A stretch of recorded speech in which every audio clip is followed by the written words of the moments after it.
Hello दोस्तों, तो स्वागत है आप सभी का एक और नई वीडियो में। और आप देख रहे हैं द रियल इंसिडेंट। और दोस्तों, मैं आपका होस्ट राजू। तो वीडियो में आगे बढ़ने से पहले अगर आप नए हैं तो हमारे चैनल को ज़रूर सब्सक्राइब करिए और बेल आइकन को प्रेस करिए ऐसी ही रियल इंसिडेंट वीडियो देखने के लिए। दोस्तों, दोपहर के 1 बज रहे थे।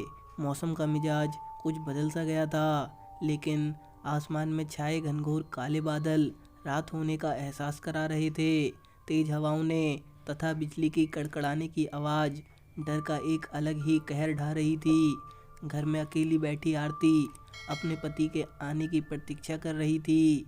मौसम के इस मिजाज से आरती डर रही थी। आरती को लग रहा था कि अगर उसके पति समय से घर वापस नहीं आए तो शायद आरती की डर के मारे मृत्यु हो जाएगी, क्योंकि वो बहुत ज़्यादा डरी हुई थी। ऐसा नहीं था कि आरती ने इस तरह का तूफान अपनी ज़िंदगी में पहली बार देखा। इससे पहले भी उसने कई ऐसे तूफान को देखा है, पर आज कुछ बात ज़रूर थी इस तूफान में जो आरती के अंदर खौफ जगा रही थी। आरती के पति का नाम अविनाश था। वो एक प्राइवेट नौकरी करता था और वो हमेशा अपना काम पूरा करके रात को 9 बजे ही आता था। आरती भी इस बात को भली भांति जानती थी कि वो आज भी 9 बजे ही आएंगे, लेकिन फिर भी वो उनका इंतज़ार अभी से कर रही थी। आरती को लग रहा था कि वो आज समय से पहले ही आ जाएंगे। इधर तूफान ने भी जोर पकड़ लिया था। तेज हवा की वजह से कमरे में लगे पर्दे इधर से उधर हो गए थे।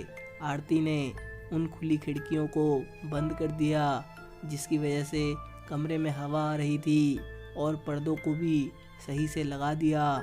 आरती बहुत बेचैन थी, इसलिए उसने अविनाश को फ़ोन करने के लिए जैसे ही मोबाइल को उठाया तो देखा कि उसकी बैटरी समाप्त हो चुकी है।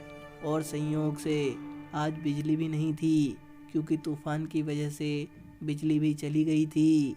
अब आरती के पास कोई चारा नहीं था सिवाय इंतज़ार करने के। तेज़ तूफान के साथ अब बारिश भी शुरू हो गई थी।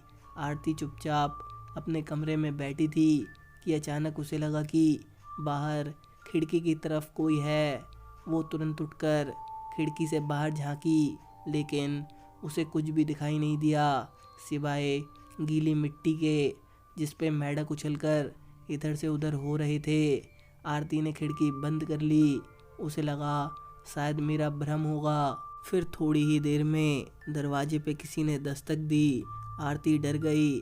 उसे लगा इतनी तेज आंधी तूफान में आखिर कौन हो सकता है। दरवाजे पे लगातार दस्तक हो रही थी। आरती किसी तरह से हिम्मत जुटा के उस दरवाजे के बगल गई।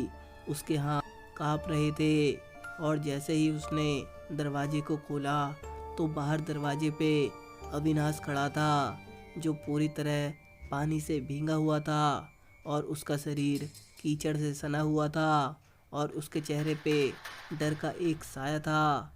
आरती अविनाश को देखकर एक पल के लिए खुश हो गई, पर जैसे ही उसने अविनाश की हालत देखी तो उसके होश उड़ गए और वो बेहद घबरा गई।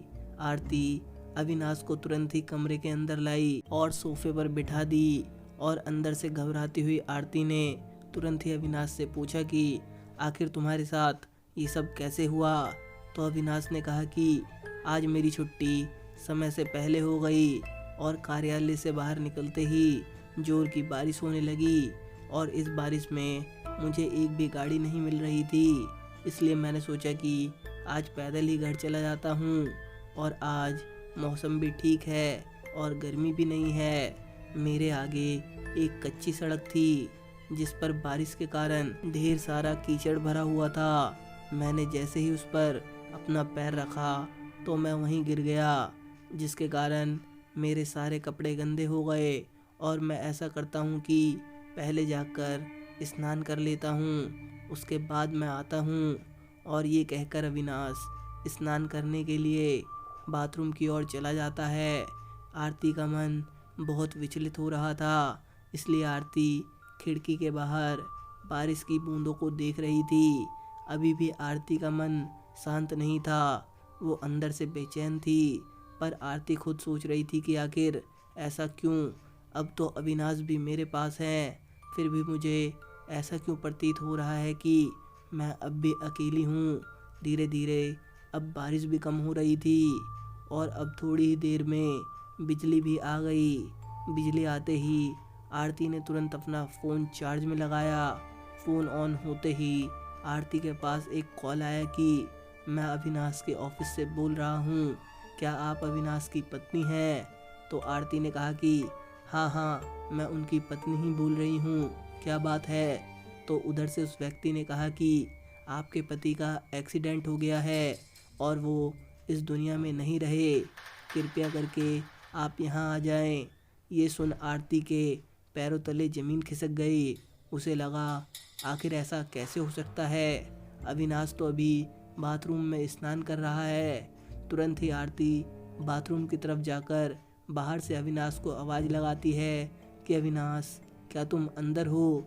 लेकिन अंदर से कोई भी आवाज़ नहीं आती।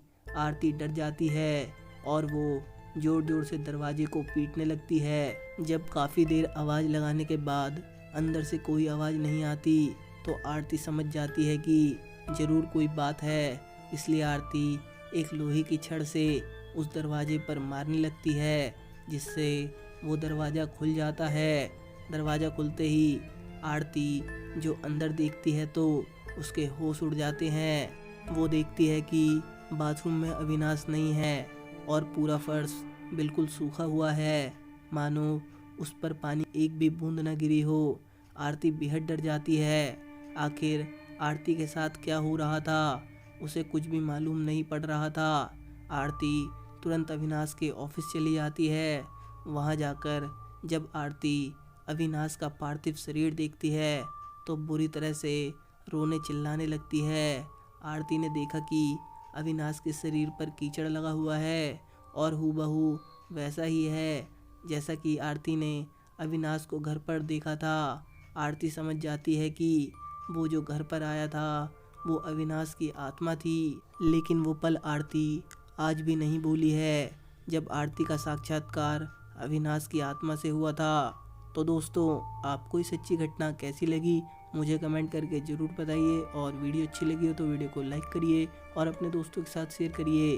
और ऐसी ही रियल इंसिडेंट वीडियो देखने के लिए चैनल को ज़रूर सब्सक्राइब करिए। मैं मिलता हूँ आपको इसकी नेक्स्ट वीडियो में, तब तक के लिए गुड बाय, टेक केयर।